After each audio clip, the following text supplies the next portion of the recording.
respiratory crisis this morning and is not out of danger. He was last seen in public 8 days ago. Now Catholics around the world are praying for his recovery. Also tonight. Joy and relief as the latest hostages are freed from Gaza. But Israel is accused of delaying the release of 600 Palestinians. And Oh, he's missed it! an end to the Calcutta Blues. England beat Scotland, but only just.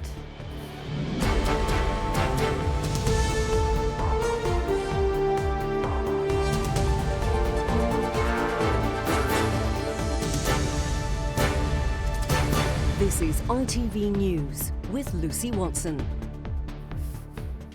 Good evening. The Vatican has tonight, for the first time, described Pope Francis' condition in hospital as critical and added he is not out of danger. In a statement released in the last few hours, it said the pontiff's health had worsened after he experienced a long asthmatic respiratory crisis this morning. This is the Gemelli Hospital tonight, where the Pope is being treated. He was admitted there more than a week ago with pneumonia in both of his lungs. Our reporter Ellie Pitt, who's in Rome, has the latest. When Pope Francis couldn't finish this speech 10 days ago, it was a visible sign in front of a crowd of thousands that he was struggling with his health.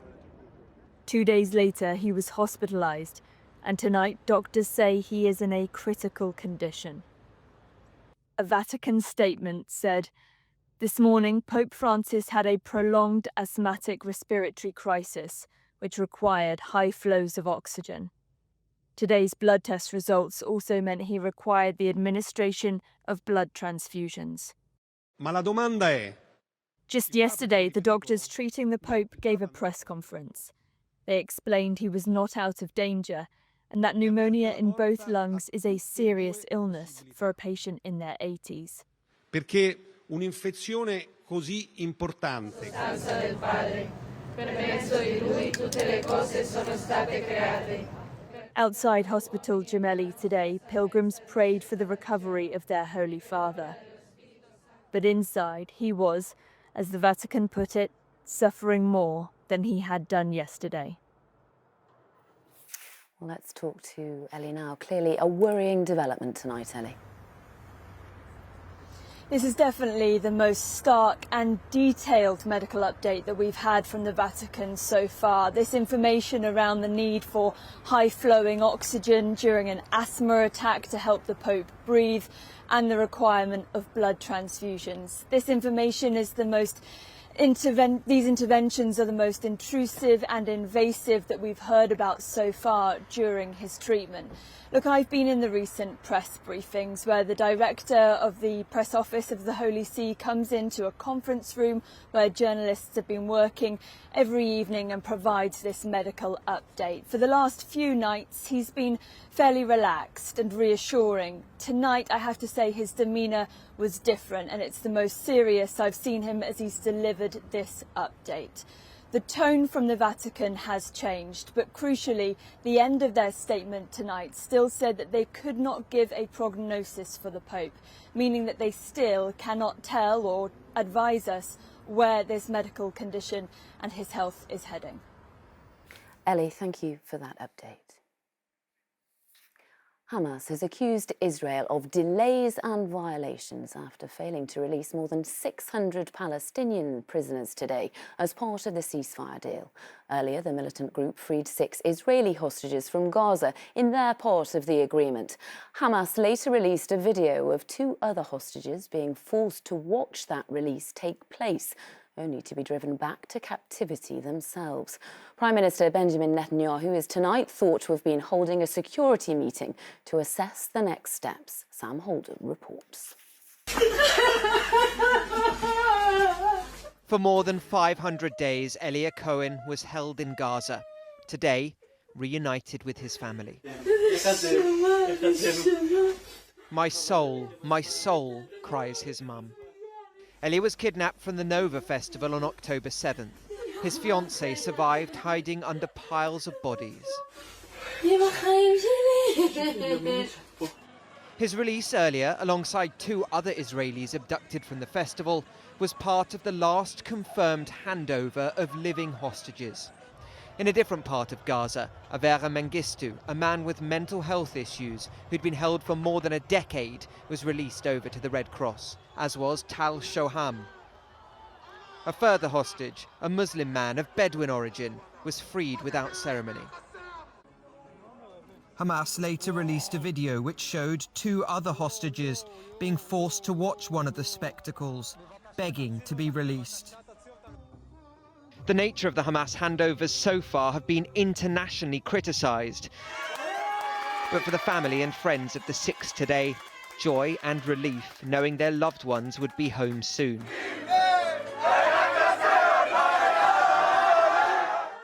In Tal Shoham's hometown, neighbours sang in anticipation of his return.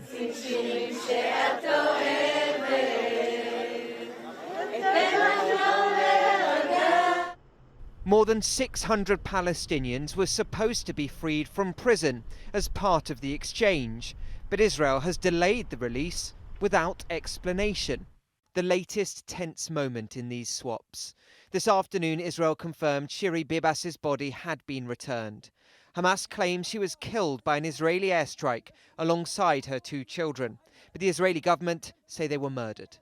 We have identified the remains of Shiri Bibas 2 days after identifying her children Ariel and Kfir. Our examination found no evidence of injuries caused by bombing. Today's releases bring to an end phase 1 of the ceasefire deal, which, despite many tense moments, did manage to hold. Phase 2 is yet to be negotiated, with still dozens of hostages being held inside Gaza. Sam Holder, ITV News. ITV News has learned the Prime Minister is expected to announce an increase in defence spending by the end of the decade, if not sooner. Sir Keir Starmer will likely raise it to 2.5% of GDP by 2030. Reinforcing the strength of the UK's military has become a government priority, especially since President Trump sidelined Europe in talks with Russia about ending the war in Ukraine. Well, Tom Sheldrick joins me now. Tom, what's prompted this? Lucy, the UK currently spends 2.3% of GDP, the size of the economy, on defence. Labour have long pledged to increase that to 2.5% at a cost of an extra £6 billion a year, but not set out a timescale. Now it seems clear that pressure from Donald Trump has prompted them to do so. The Prime Minister will visit the White House on Thursday, and we've been told that British officials believe it's vital to demonstrate to President Trump that the UK is doing its part in reducing Europe's security dependence on the US. We understand what is still being decided is whether to increase spending immediately or do so over the next 2 to 4 years. Either way, though, Admiral Lord West, who's a former head of the Royal Navy and former Labour Security Minister, is unimpressed. He's done it rather too late, and it's probably not as much as we need. Of course, it's something he can mention to Trump, which is useful, but I think politically we've been slightly inept and we haven't looked after our own country and our people. I think what would have been a much better thing would have been, when Labour came into power, to have said immediately, we are absolutely going to spend 2.5% and we're looking at going up to 3%. Sir Keir Starmer also spoke on the phone this morning with Ukraine's President Volodymyr Zelensky. According to Downing Street, the Prime Minister pledged to discuss with Donald Trump the importance of safeguarding Ukraine's sovereignty and how Ukraine must be at the heart of any negotiations to end the war. Of course, US-Russian talks last week excluded Ukraine. So I think we've seen again the difficult balancing act that Keir Starmer is trying to perform, not compromising on support for Ukraine, whilst attempting to build bridges with a sceptical President Trump. Tom, thank you very much. A man's been killed in a terror attack at an outdoor market in eastern France. The 69-year-old was stabbed to death and 2 police officers who tried to intervene were seriously injured. A 37-year-old man has been arrested. President Macron says it was an Islamist terrorist attack. And here, police in Manchester are searching for the driver of a van after a 3-year-old girl was killed. The toddler, who was on the pavement, died after the van and tram collided. And police in County Durham are getting increasingly concerned about a missing runner, 23-year-old Jenny Hall, who was last seen on Tuesday.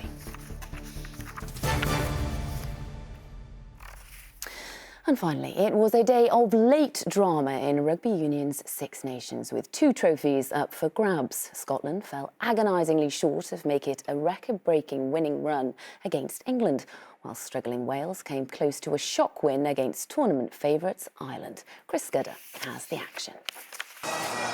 Hand on heart, the Scots could hardly have dreamt of winning the Calcutta Cup 5 times in a row. But here they were, on course to make it a record 5th on the bounce in rugby's oldest international fixture. Scotland score! A few short years ago, the boot was on the other foot, with England victorious time and again. But there's something about this game that brings out the best in the Scots, and a second try got them back in front. And it is Jones, and it is another Scotland try. Step forward England's Finn Smith, whose parents, Andrew and Jude, are Scottish. What about it? What about it? That's our boy. It looked like being the winning moment, until Scotland scored a dramatic late try, 16-15. Finn Russell's kick would make history for Scotland. Oh, he's missed it! It was a tough kick. And that was enough for England to stop the rot. And England rip back the Calcutta Cup for the first time in 5 years. To Cardiff. For Wales, the Dragon has never stopped breathing fire, but 14 defeats in a row was not the stuff of legend. And Ireland's early try did not bode well again in Cardiff. Then a stroke of luck for Wales. Gary Ringrose's dangerous high tackle brought a yellow card, upgraded to a red for 20 minutes. While Ireland were a man down, Wales took advantage with 2 tries, and a shock win was on the cards. But with a 3rd straight title on the line, Ireland showed what they were made of just in time. Try for Ireland! Prendergast's boot did the rest. The Triple Crown is secure, and another Grand Slam, just 2 more wins away. Chris Scudder, ITV News. Well, that is it from all of us here tonight. Thank you very much for watching. Bye-bye.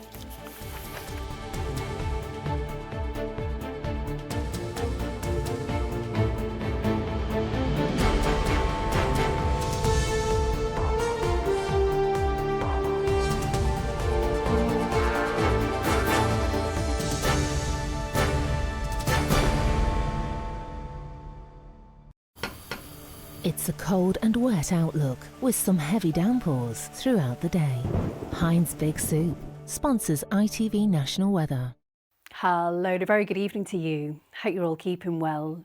So the second part of the weekend is looking a lot more livelier across many parts of the UK. The reason for it, well, low pressure is driving a weather system from west to east. You can see it here. It will be bringing some outbreaks of rain. Some of that will be heavy in places, and you can see the squeeze in the isobars too. It's going to be turning rather windy.